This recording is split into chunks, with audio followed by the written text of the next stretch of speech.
Yeah, there we are, extraordinary stuff. It could only be that musical choice really for the day that's in it. Limerick, after such a long wait, have banished the terrible memories of 1980 and 1981 and of course 1994 and 96 and 2007, and it's 45 years of waiting over for Limerick. In a moment we're going to talk to Tommy Walsh and Daithi Regan, who are standing by. First though, some reaction from yesterday. John Kiley's done an extraordinary job. Under 21s obviously led to an All-Ireland final under his role, and he's under his tenure, and he's come in and done an extraordinary job with the seniors now. He spoke to Maura Taras afterwards, and we'll jump in here. Limerick have obviously put together some brilliant comebacks themselves this year, so she asked him if what Galway did in that final 2 minutes plus added time almost reminded him of what Limerick did against Cork. You know, analogies with 94 will be put out there as well, you know, and it was going to take a few big wins, you know, in terms of a couple of key balls that had to be won. And, you know, Tom Cannon's ball there at the end when it was just only one in it and the long range free, and probably, you know, had somebody picked up that ball on the break or got a contact on it, and they probably would have got that second or two to get the shot off, and the draw would have been, and the puck would have been a draw, and that's it, you know, and it would all be all about Limerick through the way again. So fair play to the boys, you know, they really backed themselves in that closing stages and won vital balls. We got a great score above off Liam McCarthy, really close to the end there as well, that just stretched it to 2 again, you know, and we could have nearly got the third one even, you know, to make it 3. But yeah, it was an incredible finish to the game. I suppose that's a testament to really the quality of this Galway team. You know, they are incredible hurlers. You know, they ran the bench, they got their lads in, they made huge contributions, they changed their structure and shape, and they just started to really reel us in, you know. And it was, we were the guys, we were getting tired a little bit in the finish, you know, and yeah, I suppose they did everything in their power to retain their title, and that's a quality side, you know. But look at the journey they've been on, 9 matches to retain their title, and they took it to the very wire, last puck of the game, top class. They did though, but at the end of the day, Limerick, they were the better team. There's no two ways about it. From the first ball that was thrown in, you were the better team. We were, yeah, but we spawned a few chances. You know, we could have had a few more balls over the bar. So a few of the lads will probably be a little bit annoyed that they didn't get 1 or 2 more scores, you know. But listen, when it came down to it, we had the ruthlessness and we took the goals, and the goals were key. So yeah, just thrilled. That won't really matter now, because I've just heard the noises coming out of the dressing room. I think the last song I heard was Westlife, World of Our Own. Were you down there with the sing song as well? Yeah, they love that one, alright. They love that one. It's a great sing-along song, I suppose, but they don't care. They'll dance to anything tonight, and yeah, listen, they're going to have a great time, and we don't know what's ahead of us. None of us know. We haven't ever been through it, and we'll take it one step at a time, and we'll enjoy every bit of it along the way. You know, we've worked really hard, and I think we've made our luck this year, and we've got a lot out of it. Yeah, you can sort of hear the Limerick players singing in the background there. I guess they're getting a feel for what's ahead of them now. That was John Kiley speaking to Maura Taras yesterday at Croke Park when this whole thing is beginning to sink in. Micheál Donoghue then also spoke to her, and needless to say, he's very disappointed. She asked him where he feels Galway fell short yesterday.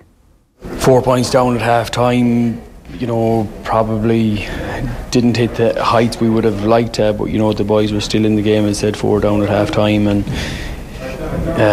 second half we came back into it, you know, addressed a few things at half time, and the lads worked really hard to put themselves back in the game. But you know, when the third goal came, it just, I thought up to that time, you know, we had a bit of momentum, hadn't gotten a few scores on the board, and that goal just probably knocked us. But look, I'm really proud of the lads, the way they fought back, you know, brought it back to a point again into injury time, and you know, they just showed massive resilience, massive heart, and you know, as a management team, we're just really proud of them. It's funny when you say you think that third goal might have knocked you, because when you think about it, 68 minutes, you were something like 8 points down, and you clawed it back. We've heard a lot of talk about it. We saw Joe did an interview there a few weeks ago, and he said he felt the character was being questioned. Nobody could question Galway's character to keep coming back, despite the fact that you weren't firing on all cylinders today. No, but look, that's the one thing that's, you know, the players understand the responsibility that goes with wearing that jersey, and you know, I couldn't be more prouder of them. You know, I've alluded to that many times, you know, particularly after the drawing games, you know, the heart and determination, the resilience, all those words, you can pull them out. You know, obviously the intent this year was to try and retain what we had. You know, we did that with the Leinster final. We came up today trying to hold on to what we had, but you know, today Limerick came out and, you know, got to the pitch of the game and worked really hard, and all credit to them, and we congratulate them. Yeah, Micheál Donoghue conducted himself very well across the last 2 years, obviously, and 3 years now into the job. I presume he'll stay on. We'll have to wait and see. Tommy Welch is on the line. Daithi Regan's on the line. Tommy, we heard there the Limerick players went for a bit of World of Our Own in the dressing room. I don't know what your go-to song was in the dressing room afterwards. Must be just amazing fun. It is. And I suppose that's the modern player. Coming up with all these new songs, pop songs. We used to be singing Molly Malone and all these kind of songs. But when the new lads came in, that's what they had. And great fun. I think that's the kind of moment you're nearly at your closest as a panel, Joe. You're all hugging each other. You're all singing songs. There's probably always 4 or 5 singers in the group, and they will step up and start it off. And the rest of us then will kind of shout in with the choruses. But it's really, really special times. Yeah. Daithi, I presume you've those memories too? Yeah, a lot of good memories. All right, to be honest with you, you know, you remember the ones. To be honest with you, remember what you've lost more than what you won. You can never do anything about what you've won, but I always find that the games that you lost are always the ones you remember way down the years. To be honest with you. What's going on in the Galway dressing room around about then, based on your own experience, Daithi? Because obviously we see the cameras get inside the Limerick dressing room. We see JP McManus go in. We see the sing-song. And actually, just you're hitting buttons there, Daithi, on the phone. So just watch that. We're getting dial tones in. Yeah, no, I understand that. Yeah. I was fucking wondering what was going on myself. Sorry about that. So, what's going on in the Galway dressing room? Because we don't get the cameras inside in the same way we do with the Victors dressing room. Like, is there any point in making a speech and saying well done and we'll go again next year? Does anyone want to hear that? No, not at all. No, and it's the same when you land back to the hotel and all of this type of thing. And I remember when Clare beat us, we got back to the hotel and we were told right upstairs straight away and change into your blazers and the whole thing. And I thought, Eamon Cregan has been telling me what to do for the last 9 months. We've just lost an All-Ireland final. I'm going to do what I'm told now. All I wanted to do was meet my family and spend time with them. But I know in the dressing room after 95 as well, it was way different. Like, you were in showering, you were in the nip, you were doing all sorts, and the media were walking around her. I remember Cleena Foley walked in and said, "Do you mind having a few words with you?" And I'm sitting there naked and going, "Oh yeah, no problem at all, Cleena." Yeah, like, you know, it's so intrusive when you're in the dressing room immediately after a game and there's people just walking around, like walking on the carcass of something that's so hurtful. And you know, and at least nowadays it's managed a hell of a lot better. You put certain people out and you're given time for the management to sit down with you. But I mean, what's it like? I mean, Tommy will tell you, it's, from a sporting point, it's not the worst thing in the world because life is precious or more precious than sport. But if you want to keep it in just a sporting context, it's as low as you can get. It's absolutely horrible. It's gut-wrenching. It's a black hole and you don't get over it for a long, long time in a sporting context. Absolutely, it's the worst place you can be in the world. But again, I'm mindful to keep it in a sporting context. Yeah. It's as bad as it gets. I'm glad you are keeping it in a sporting context because so much of the talk about these things like goes way overboard. Like the hype beforehand, you know, you see people's tweets and they're just also over the top and it is almost as if like it's life or death. And it really isn't. Like for the Galway players, I mean, what an amazing thing to have been part of. But yes, in a sporting context, probably a sickener. How well do you remember the defeats, Tommy? Do they kind of stick out in your mind, aside from your 9 All-Ireland medals? Yeah, no, I suppose talking to Noel Hickey, he used to always have great advice and that kind of thing. Just forget it as quick as you can, and that's what I used to try and do. Back out with the club or back out doing something, competing at something to try and forget about it. So that was the way my kind of coping mechanism was, to try and forget about it as quick as you can, because if you stay moping around in that, it'll only bring you down. And it's very easy for that to happen because you know, you build up your whole life, they're your dreams, that's what you want to do. And it's even harder the final because when you watch the guys that win, they're in the All-Star, you know, the All-Star night, you meet them there, you see them on all the papers, you see them with the cup going off on their holiday. So nowadays, just with so much media and that, it is hard because at least, I suppose, that years ago when there wasn't as much media, you mightn't see much of it for the rest of the winter. So yeah, it's very, very difficult. But listen, you get on with it and the quicker it comes around, the better. But I often found as well when you went off meeting the lads, you know, you meet them for a few pints during the winter and that, and you nearly build a stronger bond because you start, you know, reminiscing on the hurt and that, but you're in it together. And I always found if you gave it everything, it wasn't half as bad.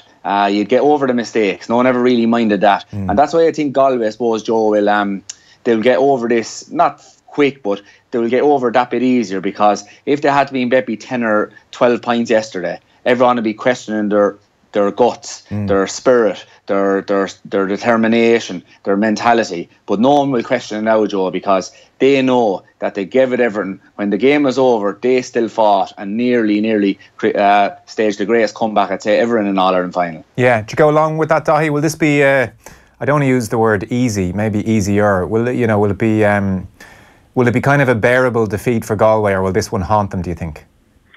I would take a different view. I think this will haunt them. I think it'll haunt Micheál Donoghue and his management team, and I think it'll haunt the players, because for all intents and purposes, Joe, you looked at that game yesterday and it wasn't anything near a classic, to be honest with you.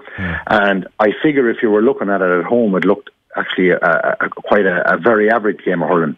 But I was fascinated for the simple reason, because I was sitting so high up in the back of the stand looking down on it, and I was fascinated to look at Limerick's strategy. So I just found it engrossing from that point of view. But it wasn't a fluent type of a game.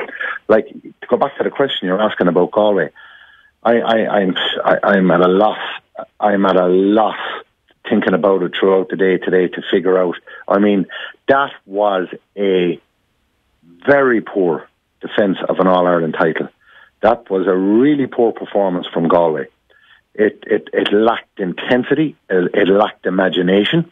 It lacked a response to what was happening in front of them, both from players on the pitch and from the management. If you're to be honestly critical about it, I thought it was one of the worst defences of an All-Ireland title from a superb bunch of players, a superb team. But I thought they had so much time to look at the way Limerick played. I mean, Limerick's strategy with the puck out is there for the world and its mother to see. And it's brilliant in its simplicity, and it's predicated on timing. The timing of the puck out, what the three half-forwards are doing, invariably pulling into the middle. And Flanagan, literally on the edge of the square, the far end of the field, sprinting, making a sprint, so creating 2 yards and sprinting 30 metres, that when by the time the ball is moving, it's there and it's bouncing into his hand. Now, a puck out should not bounce in Croke Park in front of you, and you're running onto it with all that space. And I'm looking at it saying, what are Galway doing? They know this is coming. You've got to hurl on the shoulder. You've got to anticipate. You've got to be meeting them when the ball is coming. When the ball is landing, you've got to be meeting them. Now, there was one other aspect I looked at. Galway at times tried zonal marking to counteract the puck out, and that was Pádraig Mannion would tell Garage McInerney, when his man was moving across to the centre, I'm not moving, I'm going to stay because a runner's going to come this side, so you pick him up. And in the space and the timeline it took for that message to get across to Garage or whoever was the far side, they were moving towards the Limerick player who was coming that side of the field. They weren't sprinting to him. And I looked at the other end of the field when Galway were forced at times to go long, and Limerick were kind of dropping back. The wing forwards had dropped back, the midfielders had dropped back. You want to see the way they got to the Galway attacker before the ball was pucked out from Skehill. They sprinted to him. So when the ball was landing, they were attacking it with him. And every Limerick player within 20 metres, and Joe, we discussed this after the Waterford game about the world and its mother knew it. Every Limerick player within 20 metres sprinted to the ball like a savage animal that hasn't been fed in weeks, and they just converged on everything. And if a Galway fella picked it up, there was 3 and 4 around them. And Galway never matched that intensity all day. So to me, they didn't match the intensity. Number one, they didn't meet the game plan at all, and that really disappointed me about Galway, that they didn't meet the game plan, which is an awful lot of movement, play it down the lines. And they didn't meet it, and they didn't counteract it, and they were getting dragged all over the place. And it was there for everyone to see the way Limerick... Now, Limerick were brilliant at the way they executed. I thought Limerick were sensational at the way they executed. 5 wides after 5 minutes in an All-Ireland final. Every one of them could have been a settler, and they missed them, and it still didn't change anything they did. But as a defence of a crown, I think Galway will have long nights over the winter, with a lot of self-introspection about that. Yeah. Tommy, come in on that, because you were there as well. I guess if there was a moment which maybe captured the Galway flatness, or just to kind of sense, are they where they should be, you know, doing themselves justice? It was about 28 minutes in, and it was the Declan Hannon point where he got out in front of Joe. You know, Joe almost kind of waiting for it. And like, obviously we saw what Canning did as the game went on, and he had a monumentally brilliant second half, and they gave it a good rattle in that last 10 minutes, but it was only in the last 10 minutes. But that moment where Hannon gets out in front of him and drives it over the bar, and did you share that sense with Daithi that you were looking at Galway and maybe it's tiredness, maybe too many of them are carrying knocks and injuries and are patched up, but you get this sense these lads aren't as ravenous as they have been? Yeah, Joe, you see, you have to remember where Galway are coming from as well. Like, you really have to. Like, this Limerick team haven't won an All-Ireland since 1973. These young lads, it's only their first year or two in on the panel, so they're going to be like that. You see that poster behind me, Hurling Warriors. To win an All-Ireland final, Joe, you have to be brilliant at your hurling, and you have to be a warrior. That's what Limerick came with yesterday. Their hurling was, as Daithi said, the puck outs were amazing. I would not like to be a wing back in today's inter-county game, because I'd say you're running here, there and everywhere. The zonal defence is much more difficult to do, and you have to be a warrior. Like, you've seen Kyle Hayes, the scores that he got at the end, but what he did with regards to his work rate in the first half was incredible. You spoke about Declan Hannon. He was firing out just in front of Joe for that great point, inspirational point that drove on the Limerick team. But why weren't Galway maybe at such a pace? Was this their 9th or 10th game? Yeah. I think they're 13 games unbeaten before yesterday. Now, this is where, like, people would question how come Kilkenny were able to do it, say, over the years, keep going and going. But we had so many on the panel. Like, I think we made an average of 3 changes nearly every game. I was looking at the programme here in front of me, Joe. You look at the Galway team that started yesterday, right? Then look down through the bench. You'd look at Jason Flynn and Niall Burke, say, in the forward line. They're the only they're guaranteed. If they don't start, they're guaranteed to come on every day. You know, Davy Glennon comes on once or twice a year. Paul Killeen comes on in the backs. Like, but other than that, you're talking about they're picking from the same nearly 17 or 18. So if you're there in training, Joe, right, you mightn't be playing, but you're nearly guaranteed to come on. So that can take a little bit of an edge off you. So I think it's more circumstance with regards how many matches. Like, when we were playing, we used to only play 4 matches, I think it was, to win an All-Ireland, because you go straight through Leinster semi-final, Leinster final, All-Ireland semi-final, All-Ireland final. They had to play 9. Like, it's incredible what they had to do.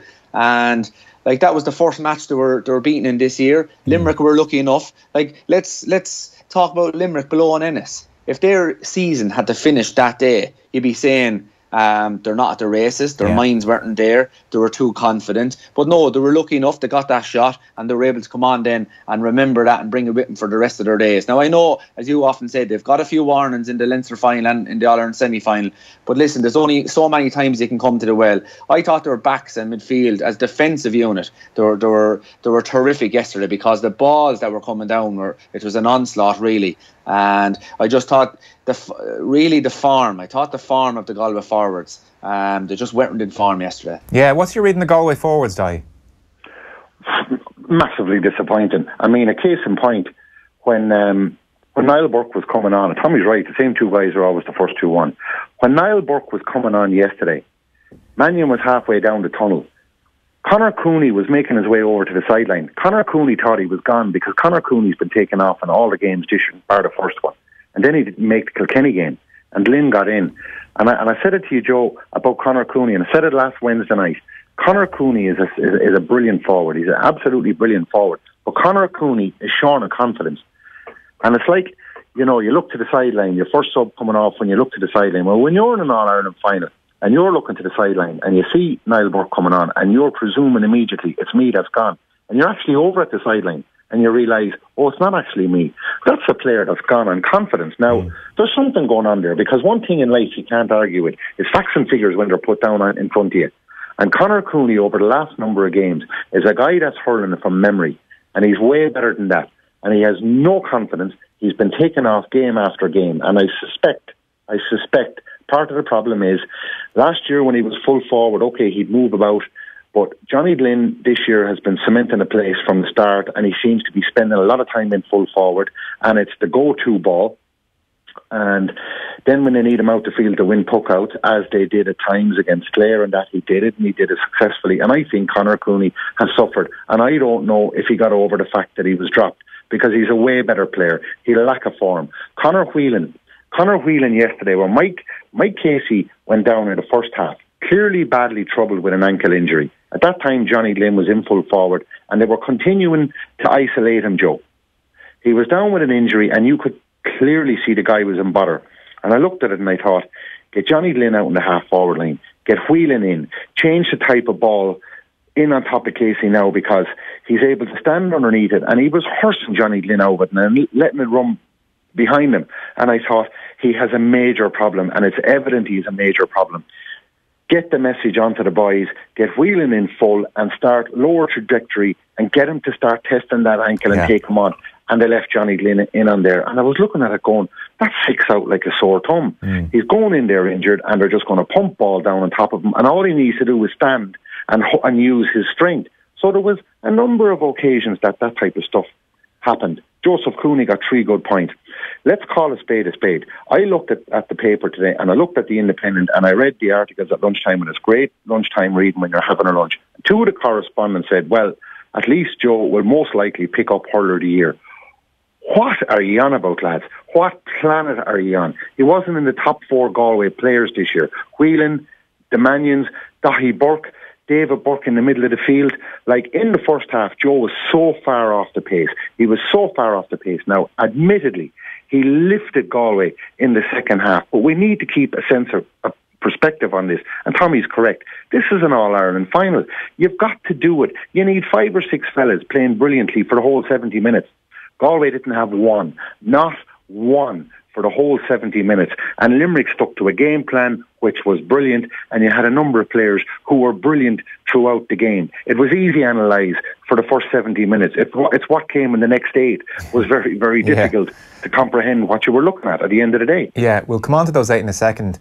Tommy, I guess we should celebrate what was so good about the game, and that was Limerick from the very start. 3 points to no score ahead. People forget Galway went ahead in that first half 6 points to 5 before the Limerick goal, which would have been a massive injustice on the play. Talk to us about how good Limerick were, what players stood out for you from Limerick, everything about their final appearance. This is a team with an average age of 22, 23, and there was worries about hype and various other things. And I should, by the way, say, you tipped Limerick all week, and you tipped them yesterday, even right before the match started. So you were very confident in this group, and they lived up to what you were hoping for, obviously. They did, and the one thing we spoke about before the game, Joe, was in your first final, you'd be very afraid that it'll pass you by. We mentioned that a good few times, and it was like that was bet into these Limerick lads all week. Don't let this final pass you by, because the minute the ball was thrown in, they were tearing around after the ball as if they're going to be took off in 2 or 3 minutes, that they better get on as much ball and run as much and make as many tackles before they're gone. And amazingly, they were able to do that right up until, I suppose, the 70th minute, or until we went into them 8 minutes of injury time. Because I remember MT asked me yesterday, when should you be worried? I think there was about 52 or 62 minutes gone in the game. And I said, I'd be worried now if I was a Galway person, because usually when you're winning, they might be winning by about 5 points at that stage, Limerick. Usually when you're winning like that and you're trying to get over the line, you hang in there and you hang in there. But I felt they were playing at that stage of the game as if it was the first minute in the game. They weren't hanging on. They were trying to kind of do away with Galway, finish them off. It was like that's what their mindset was. And when you're like that, Joe, you're always going to give yourself a great chance. Now, you can have that attitude. You also have to have the hurling. I'm just looking at the programme here. I suppose Sean Finn, Mike Casey and Richie English, that was the worrying point, I'd say, for Limerick coming into this final, because they gave away such, in height. But they were phenomenal yesterday. And Mike Casey, we were talking about before the game, don't try and catch the ball off Johnny Glynn, because he's so good and so strong that if you try and do that, he will catch 1 or 2. And if he's close to goal, then there's a goal on. And he's done that in nearly every game this summer. But no, Mike Casey sacrificed his game, I felt, could have gave away 1 or 2 frees, but didn't, because you'll get them calls in an All-Ireland final. And he just played Johnny Glynn, ball broke, and off they went. And when that wasn't working then for Galway, the runners, the likes of Cathal Mannion, who's after having a terrific year, likes of Conor Cooney, likes of Joseph Cooney, they run on for these breaks, you see, and or these hand passes. And when these hand passes weren't coming, then they found it hard to get into the game. So I think the full back line for Limerick deserve huge credit. As I said, to win you need your players in top form. Declan Hannon, who is the best game he has played this year, centre back, scoring 2 points, that'd lift any player and give you confidence. You know, you might go out again for 10 or 15 minutes, but you will have that in the bank and you will say, listen, I can do this again. And he played like a man possessed. Dan Morrissey, Diarmaid Burns again, he's been a brilliant underage player for Limerick. He was good all year, but the semi-final, especially yesterday, I thought he was phenomenal yesterday, coming out with the ball, and especially in that first 20 minutes. Darragh O'Donovan, I think I heard afterwards, did he stay with his nanny and granddad all week just to stay away from the hype? Amazing stuff, really. He played like a lad that didn't know there was an All-Ireland final. Keane Lynch saved his best performance again for the final. Like, if you notice what I'm saying about all these players, a lot of them actually saved their best performance for the final. Yeah. Darragh Hegarty, brilliant again in those first 20 minutes. Kyle Hayes, I often spoke about TJ Reid. When did TJ Reid go from being a very good player to a great player? When he brought his defence, when he wasn't in the game, when he brought that work rate when he wasn't in the game into play. And I thought Kyle Hayes, although he mightn't have been on a huge amount of ball, even though he set up the first goal, even though he wasn't a huge amount of ball, his tackling and tracking back was terrific. I remember writing it down in my copybook yesterday. There was twice, I think, he was involved in surrounding Pádraig Mannion. Pádraig Mannion is their best player, has been one of the hurlers of the year for Galway and in Ireland. And both times when he got the ball, 4 Limerick lads surrounded him, and he was one of them, setting the tempo. Inside then, Seamus Flanagan, we were all wondering how would he get on in Daithí Burke. Didn't really stay in Daithí Burke all the time. In on him, then out to the corner, out to the wing. He was brilliant at winning the ball. And Sir Graham Mulcahy, he's in the run for Hurler of the Year. Again, best performance, 1-2. And Sir Gillan, Gillan, again, he won a few balls. A young lad, only is he 20 years of age. He scored 2 points from playing a few frees as well, and he was definitely very good near the end when they needed a guy to win balls. So if you notice, like my analysis of Limerick there, they're individual players. Throw away tactics, throw away puck outs. That 94 flashed across everybody's minds, and I'm sure it probably flashed across your mind as well. You had a front row seat, needless to say. How do you analyse what happened in the last 2 minutes of normal time and then added time? Like, John Kiley said that Galway changed their shape and their structure. Maybe that was a part of it, I don't know. Like, so say on Canning, for instance, like, it's not like Canning suddenly upped his effort. I can't believe that. I have to presume he's trying as hard as he possibly can all the way through, and it's not happening for him for some reason. Like, is there a move on what and how they're using him? Is there a move on how Galway are using everything? Or did Limerick just kind of freeze that little bit in a very understandable way? No, Joe, I think in relation to Joe Canning, I think Joe Canning recognised himself that his performance in the first half, like, let's not forget 2012 and Henry Shefflin. Yeah. Okay? Where if ever, Peter Canavan in 95 against Dublin was probably the first time I've ever seen, someone nearly win a game on their own. Henry Shefflin in 2012 in the second half, nearly single-handedly, was able to turn the whole tide against the Galway team that were better than Kilkenny on the day. And Joe Canning did not have a good first half yesterday, but a sign of the greatness was, and I watched him so closely in the second half and his demeanour, and I've never seen him more vocal on a pitch as he was in the second half. He led.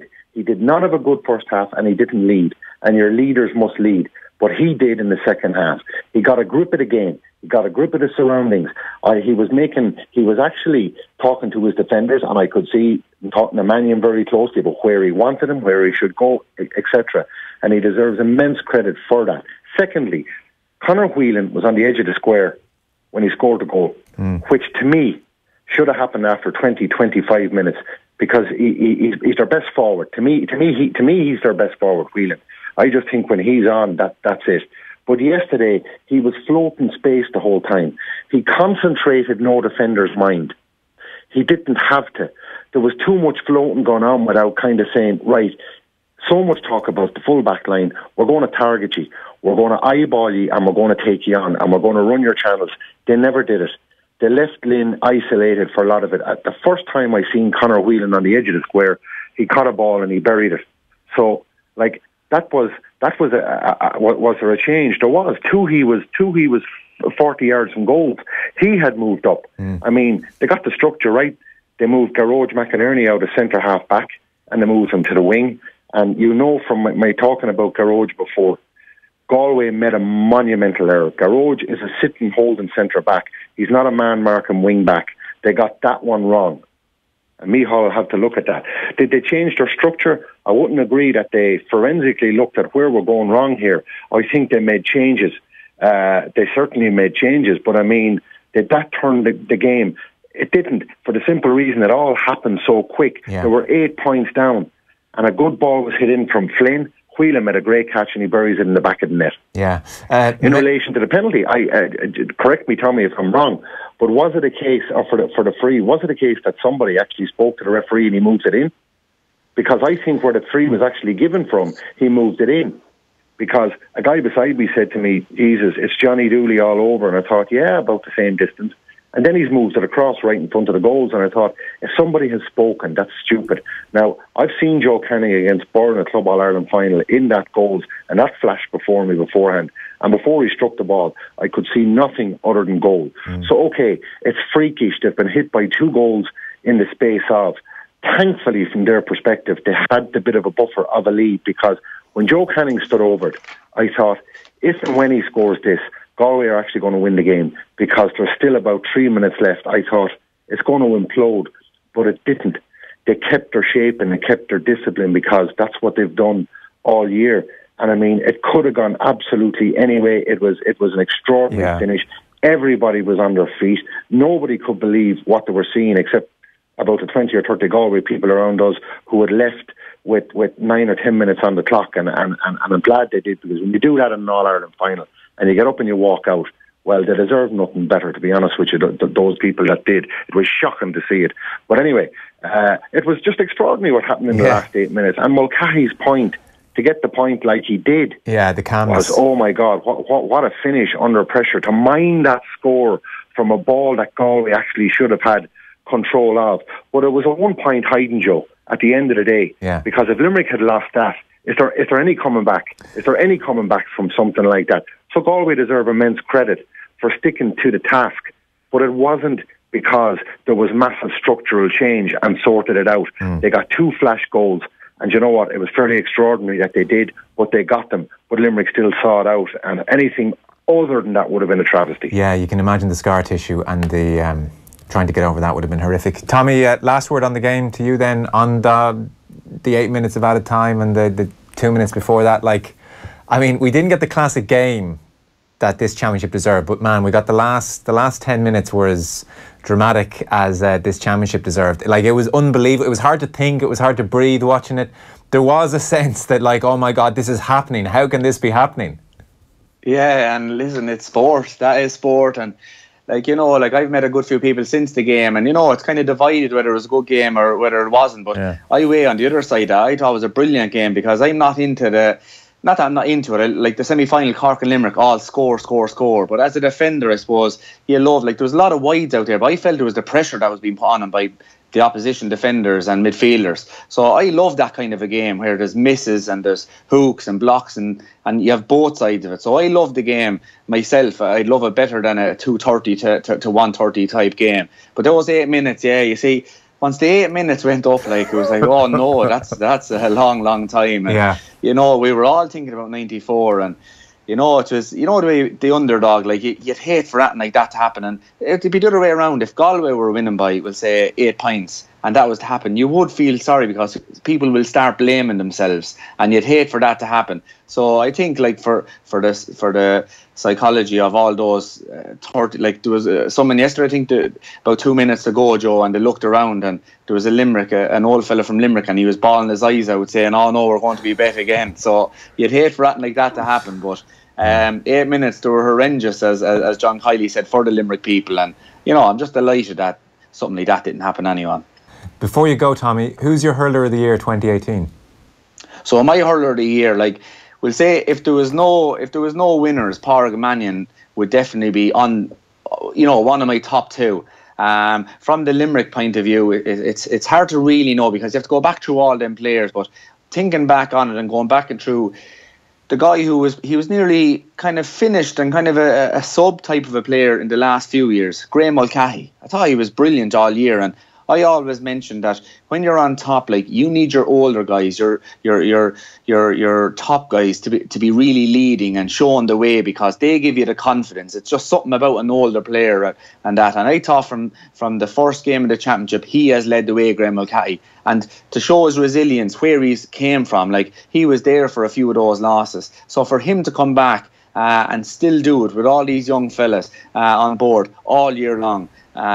It's between Pádraig Mannion and Graham Mulcahy, but as Limerick are champions after so many matches, I feel it has to be a Limerick lad, and I definitely would give it to Graham Mulcahy on everything. The other thing as well is he was great at defending, hooking and blocking as well, and listen, he got the winning score. And no matter what way you look at it, even though Peter Casey was the lad that chased down the Galway defender, he's the guy that had to put the ball over the bar. How many people's lives did he change? Because a game like that changes lives, especially the way Limerick won it. So Graham Mulcahy, on the biggest stage of all, at the biggest moment of all, he did it. And he's my hurler there. Yeah. Daithi, you've made it clear Joe Canning not getting the nod from you this year, although I know you admire him. Not anti-Joe. I mean, the guy's a sensational I know, hurler. yeah. But I've been into every single Galway game, including the first one in Tullamore against Offaly, where Joe sat in his armchair for the game. He didn't need to do anything else. Yeah.